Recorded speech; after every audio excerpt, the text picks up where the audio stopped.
Hello student, good evening. मैं doctor Surendra Kumar. आज मैं आप लोगों को इग्नू द्वारा आयोजित एग्जाम जून 2023 के तहत इम्पॉर्टेंट क्वेश्चन देने जा रहा हूं, अति महत्वपूर्ण प्रश्न देने जा रहा हूं। आज मैं आप लोगों को MHI 6 का इम्पॉर्टेंट क्वेश्चन दूंगा। पहले आप लोगों को ये जानना चाहिए कि MHI 6 में पढ़ना क्या है। तो MHI 6 में आपको पढ़ना है भारत में सामाजिक संरचनाओं का युगों युगों से होता हुआ विकास।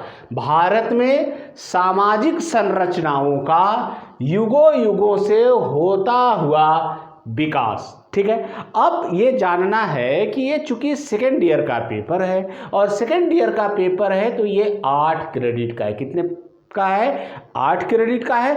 और 8 क्रेडिट का जो भी पेपर होता है उसका समय सीमा, एग्जामिनेशन का समय जो होता है वो 3 घंटा होता है। और 3 घंटा में 3 घंटा का जो भी एग्जाम होता है उसका जो अंक होता है वो 100 मार्क्स का एग्जाम होता है। अब बच्चे बहुत सारे पूछते हैं कि भाई इसमें पासिंग मार्क्स कितना है। तो पासिंग आपको 100 में 40 नंबर आपको लाना ही लाना है। 40 नंबर लाएंगे तो रिजल्ट आपका कंप्लीट होगा और 39 लाएंगे तो नॉट कंप्लीट होगा, असाइनमेंट का नंबर छोड़कर।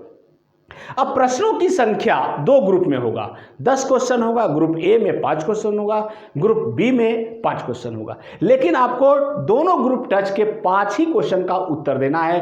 पहला ग्रुप से 2 या 3 क्वेश्चन बनाइए और दूसरा ग्रुप से 2 या 3 क्वेश्चन बनाइए। टोटल 5 प्रश्न दोनों ग्रुप को आपको टच करना है। वर्ड लिमिटेशन है, इग्नू में वर्ड लिमिटेशन है। 500 वर्ड, प्रत्येक प्रश्न का उत्तर 500 वर्ड में देना है।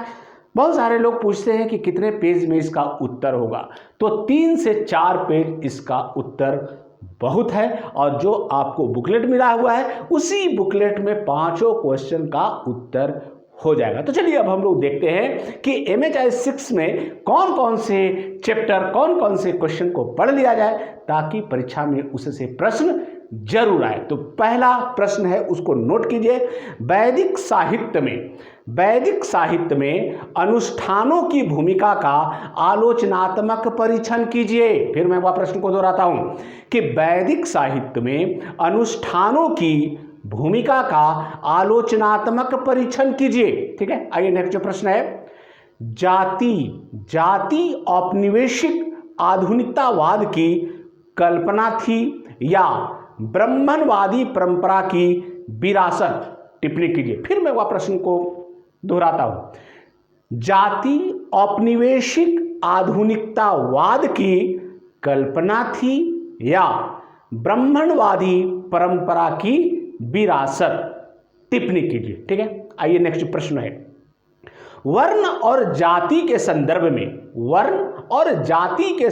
में विवाह संस्कार की परिवर्तित प्रकृति की चर्चा कीजिए। फिर मैं वह प्रश्न को दोहराता हूं कि वर्ण और जाति के संदर्भ में विवाह संस्कार की परिवर्तित प्रकृति की चर्चा कीजिए। ठीक है, आइए नेक्स्ट जो प्रश्न है, आधुनिक युग में महिलाओं के जीवन को परिवर्तित करने में विभिन्न समाज सुधार आंदोलनों की भूमिका का विश्लेषण कीजिए। बहुत इंपॉर्टेंट क्वेश्चन है। फिर मैं प्रश्न को दोहराता हूं कि आधुनिक युग में महिलाओं के जीवन को परिवर्तित करने में विभिन्न समाज सुधार आंदोलनों की भूमिका का विश्लेषण कीजिए। ठीक है, आइए नेक्स्ट जो प्रश्न है उस पर चर्चा करते हैं।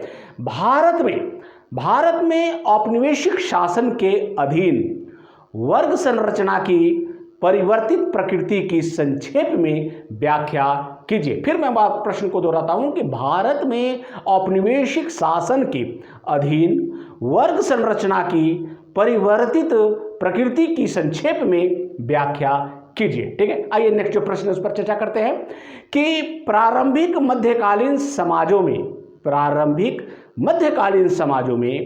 धर्म की भूमिका का परीक्षण कीजिए। फिर मैं प्रश्न को दोहराता हूं कि प्रारंभिक मध्यकालीन समाजों में धर्म की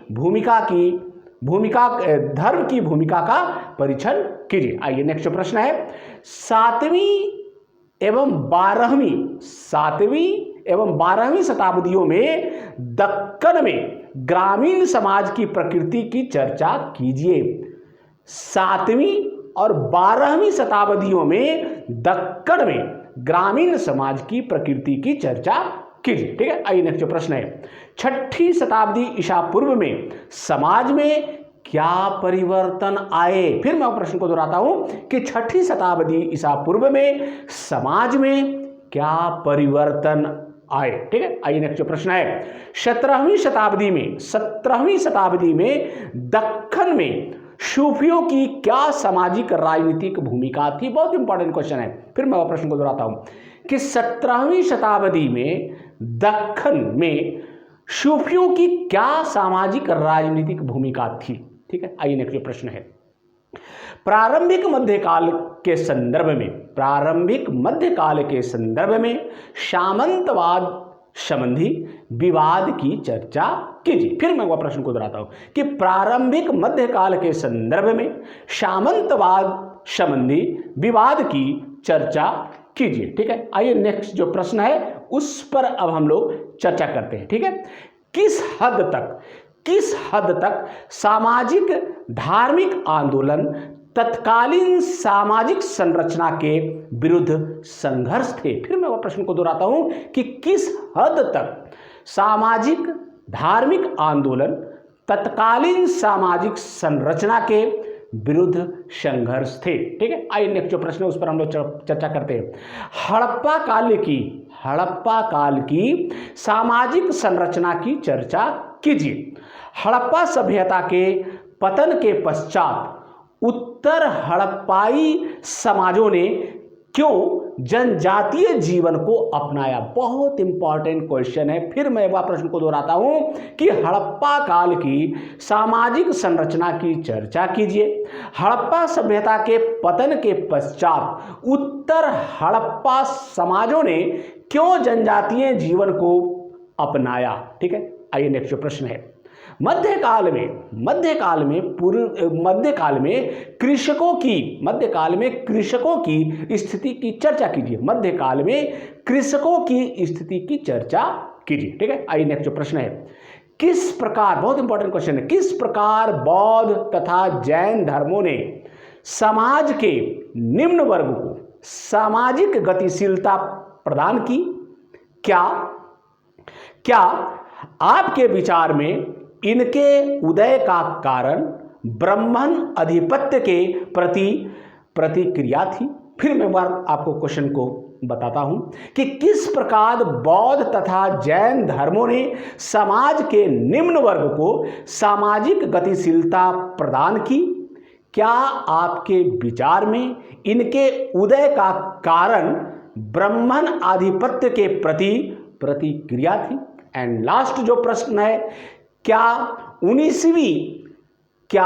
19वीं शताब्दी में सामाजिक सुधारकों तथा राष्ट्रवादियों ने सामाजिक सुधारों के विभिन्न दृष्टिकोणों से देखा। फिर मैं एक बार प्रश्न को दोहराता हूं, क्या 19वीं शताब्दी में सामाजिक सुधारकों द्वारा राष्ट्रवादियों ने सामाजिक सुधारों के विभिन्न दृष्टिकोणों से देखा। ये मैं आपको 15 प्रश्न दिया है और मुझे उम्मीद ही नहीं, पूरे विश्वास के साथ आपको कहता हूं कि इससे परीक्षा में प्रश्न जरूर आएंगे। मैं इतने दिनों से पढ़ा रहा हूं, बच्चों को क्वेश्चन देता हूं, गाइड करता हूं, बच्चे संतुष्ट हो रहे हैं, बहुत अच्छा रिजल्ट कर रहे हैं और आप लोग भी इसका लाभ उठाइए। एक चीज़ मैं बता दूं, मेरे YouTube चैनल पर इससे रिलेटेड बहुत सारे लेक्चर उपलब्ध है और इग्नो से संबंधित जानकारी भी बहुत सारा उपलब्ध है, कैसे नंबर आता है, कैसे नंबर निकाला जाता है और भी बहुत सारी, कैसे एग्जाम को लिखा जाए, ये बहुत सारे चीज़ आपको वहाँ पर उपलब्ध है। आप उसको जाइए, देखिए और उसका लाभ उठाइए। थैंक यू, धन्यवाद।